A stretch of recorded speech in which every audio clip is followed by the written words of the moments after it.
Jika Anda berpaling dari ibadah, Anda tidak salat, atau Anda jauh dari Al-Quran, atau Anda jauh dari ilmu, bodoh, atau Anda jauh lisannya dari zikir menyebut nama Allah, maka hidup Anda akan menjadi sempit, yang sempitnya sempit yang luar biasa.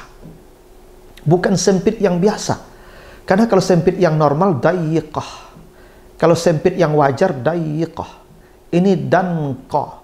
Sifatnya tidak wajar, tidak normal, tidak biasa. Begitulah sempitnya hidup yang dialami bagi mereka yang tidak salat, yang jauh dari Al-Quran, yang bodoh, jauh dari ilmu, atau mereka yang lidahnya jauh daripada menyebut nama Allah. Mengurai rahasia Al-Quran melalui makna dan mabna.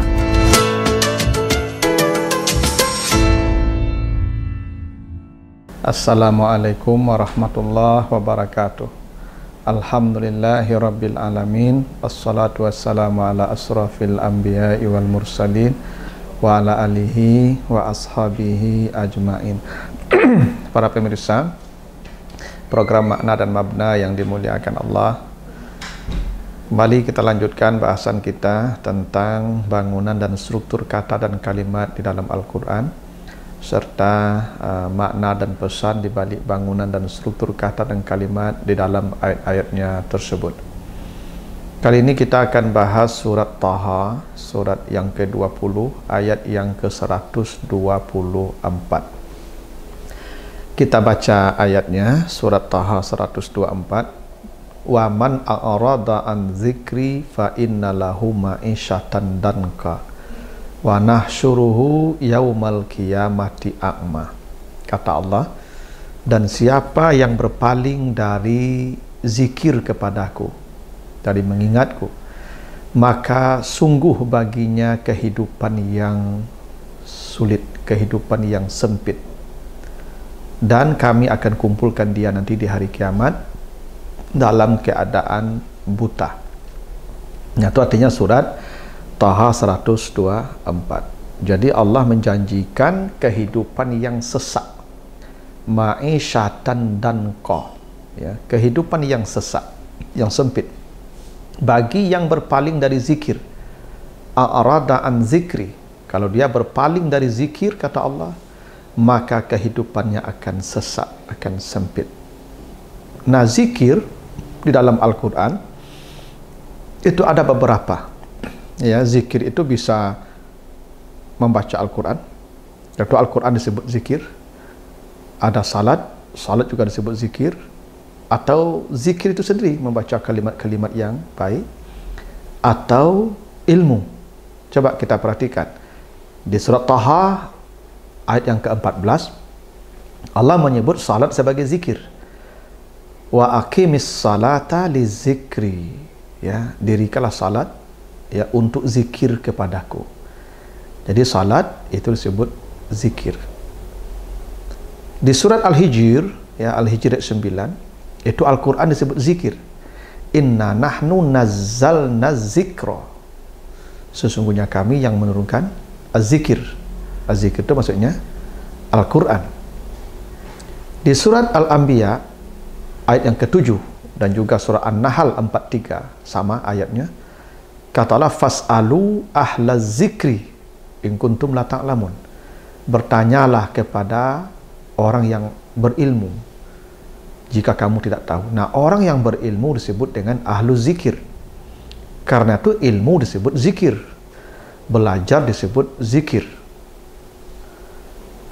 Di surat Ar-Ra'd ayat yang ke-28 Allah menyebutkan allazina amanu wa tatma'innu qulubuhum bi zikrillah, ala bi zikrillahi tatma'innul qulub. Di situ disebut, ya, ada zikir yang menenangkan hati. Apa zikir yang menenangkan hati? Adalah membaca kalimat-kalimat thayyibah. Maka subhanallah, alhamdulillah, Allahu akbar, seterusnya. Seperti dulu Nabi Yunus, ya, ketika dalam perut ikan, berada di tempat yang sempit, ya, sesak dia dalam perut ikan itu sebenarnya karena perut ikan udahlah gelap, sempit, basah, dingin, dibawa ke dasar lautan, tapi Nabi Yunus merasakan kelapangan di perut ikan karena zikir.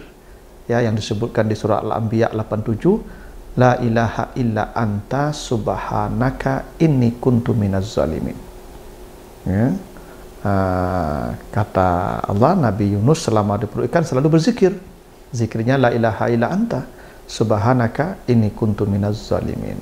Maka setelah dia baca itu zikir, maka lapang terasa perut ikan sampai dia dikeluarkan. Nah, dari beberapa ayat yang kita baca tadi, zikir itu bisa salat, bisa Al-Quran, bisa ilmu, bisa kalimat-kalimat yang thayyibah. Bila manusia meninggalkan ini semua atau salah satunya, niscaya hidupnya akan sempit. Bila manusia meninggalkan salat, sempitlah hidupnya. Bila manusia meninggalkan Al-Quran, sempitlah hidupnya. Bila manusia meninggalkan ilmu, bodoh dia, tidak mau belajar, sesaklah hidupnya. Bila manusia jauh dari lidahnya, jauh dari menyebut nama Allah, maka sesaklah hidupnya. Itu janji Allah pertama. Yang kedua, kata danqa yang menjadi sifat dari kata ma'isyah, kehidupan yang sesak, kehidupan yang sempit. Ya, danqa itu artinya sempit. Itu kata danqa itu tidak cocok dengan ma'isyah. Karena danqa itu kata ya yang menjadi sifat dari kehidupan ma'isyah. Kenapa tidak cocok? Satu, secara diksi pilihan kata harusnya kalau sempit itu dayiqah. Maka itu harusnya berbunyi faman a'rada an zikri fa innalahu ma'isyatan dayiqah. Baru cocok. Baginya kehidupan yang sempit. Jadi sempit itu bahasa Arabnya dayiqah. Nah, yang kedua, kata danqa itu masdar, infinitif. Sementara dia jadi kata sifat. Masdar tidak boleh jadi kata sifat. Harusnya dani katan ya boleh karena kata sifat, atau dayiqah tadi boleh.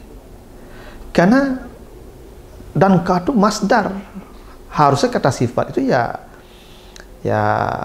kata-kata yang jenis kata sifat seperti isim fa'il, isim maf'ul, ya mubalaghah, musabbaha, isim tafdil, itu boleh jadi kata sifat. Masdar tidak boleh. Jadi ini tidak lazim, ini tidak biasa sebenarnya kata danqa menjadi sifat dari ma'isyah. Ditambah lagi danqa itu muzakkar, jenis katanya maskulin, laki-laki, sementara ma'isyah itu muannas, feminim, perempuan. Dalam kaidah ya na'at dan man'ut namanya, kata sifat dan yang diberi sifat itu harus mutabaqah. Rajulun karimun, ya rajulun laki-laki, karimun ya laki-laki juga, sama-sama muzakkar namanya. Tapi kalau imra'atun tidak bisa karimun, imra'atun karimatun. Karena harus mutabaqah antara na'at dan man'un, antara sifat dan mausufnya harus sama. Ini tidak sama. Ini menunjukkan sebuah ketidaklaziman, keadaan yang luar biasa. Pertama, masdarnya luar biasa karena yang biasanya kata sifat. Yang kedua, dia tidak semutabaqah. Biasanya mutabaqah atau sesuai antara sifat yang diberi sifat. Di situ ada isyarat. Apa isyaratnya? Jika Anda berpaling dari ibadah, Anda tidak salat, atau Anda jauh dari Al-Quran, atau Anda jauh dari ilmu, bodoh, atau Anda jauh lisannya dari zikir menyebut nama Allah, maka hidup Anda akan menjadi sempit, yang sempitnya sempit yang luar biasa. Bukan sempit yang biasa. Karena kalau sempit yang normal dayiqah. Kalau sempit yang wajar dayiqah. Ini danqa. Sifatnya tidak wajar, tidak normal, tidak biasa. Begitulah sempitnya hidup yang dialami bagi mereka yang tidak salat, yang jauh dari Al-Quran, yang bodoh, jauh dari ilmu, atau mereka yang lidahnya jauh daripada menyebut nama Allah. Mereka akan mengalami kehidupan yang sempit, yang sempitnya itu luar biasa. Sebagaimana kata danqa menunjukkan makna sempit yang luar biasa. Karena yang biasanya daikah, sudahlah diksinya tidak lazim, bentuknya pun tak lazim karena masdar, dan tidak sesuai pula antara yang diberi sifat. Yang diberi sifatnya feminim, sifatnya maskulin. Itulah di antara pesan yang hendak disampaikan Allah di surat Taha 124. Kenapa kehidupan yang sulit bagi yang tidak berzikir disebut dengan ma'isyatan danqa. Mudah-mudahan ada manfaatnya. Lebih kurang mohon maaf. Assalamualaikum warahmatullahi wabarakatuh.